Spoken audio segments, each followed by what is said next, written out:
And the other thing that I want you to keep an eye on when you're creating your copying creative is to actually customize your assets based on placement. And that can make a really big difference to your relevance, your engagement rates, your conversion rates, and everything else to do with the success of your ads. So you're probably already doing this, but I know that there's still, even ads coming across my feed that aren't doing this particularly well. So I'm just going to go and create a blank campaign so we can have a look at some things that you can do. And I'm actually going to create or select automatic placements so we can take a look at all the different placements that are available to us and what you can do with them in order to make sure that they are customized to the particular placement that you're looking to put them in. So I'm just going to put in a URL so it stops giving me all of these errors. Currently, we don't have anything in here, and I'm just going to go ahead and just select an image so we can take a look at how we would customize this for our different placements. So it's already giving me some suggestions here to say, okay, so for stories, apps, and sites, this isn't going to look very good. Do you want to crop it? And I could say, yes, I want to crop it. That actually doesn't look too bad, but also static images in stories actually just don't do very well. So I would want to change this out for a video, and same with horizontal stuff for right column, search results, instant articles.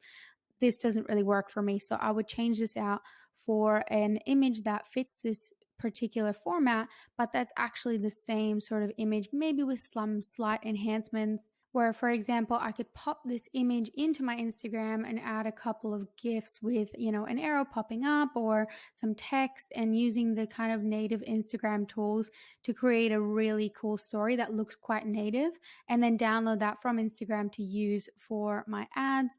But in this case, I'm just going to go ahead and select one that I already have in here. That's the correct dimensions.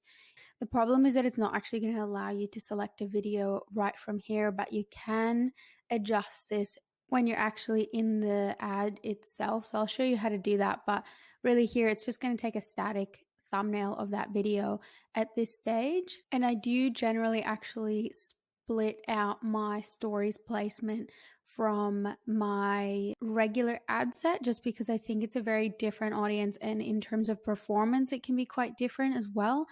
So when you're looking at this placement, if you are sort of combining it all like this, if you go into edit, you can actually change it in here and then select your videos from your account instead of the images, and then it's going to be able to pull through the actual moving video format like that.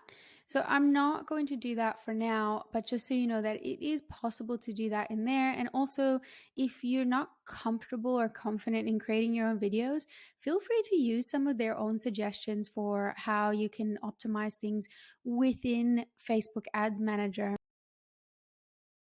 as you're creating your campaigns. So you can add in multiple images, and it's going to create these amazing slideshows for you.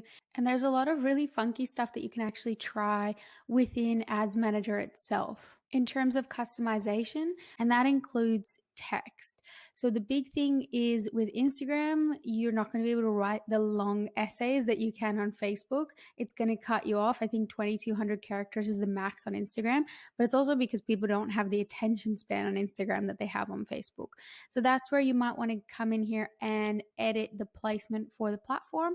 The other reason you want to be editing this is because a lot of the time people will use different calls to action based on different placements. So for Facebook, for example, you might be able to say, click below or click the button below to find out more. Whereas on Instagram, that text is actually going to appear underneath the image. So if you say click below, it's not going to make sense. So you would instead say tap above to learn more. It's a really, really slight change in language, but little things like that and that little attention to detail can make a really big difference. Same with, links being clickable. Links are clickable on Facebook, they're not clickable on Instagram. So if you can come in here and just customize things to the different placements and make sure that everything looks really, really good in all of the different placements that you're using for your different different ads, the better off you'll be. And you can do this really easily no matter where you're actually creating your ads. So when I go and create my ads, I usually start with a Square ad because these seem to be my best performers. And my very first page is always screenshots of ads that I like, that I'm using inspiration from. So I'm not going to be copying their design, but I like having it there for inspiration. And then I'll usually have, even 20 or 30 pages of possible ads that I could use, some that are just images, some that are images with text, some that are moving, all these different combinations of things. And then I would go through and just resize this. So I can come in here and say, all right, this is currently 1200 by 1200, but I want to make it into an Instagram story dimension. And I can either just resize or copy and resize, and it's going to give me all of my ads that I've already spent a lot of time creating in that new format. And all I would have to do is, slightly move things around to make sure they make sense so that I'm not cut off and, you can see everything correctly and all of my text is readable and big enough.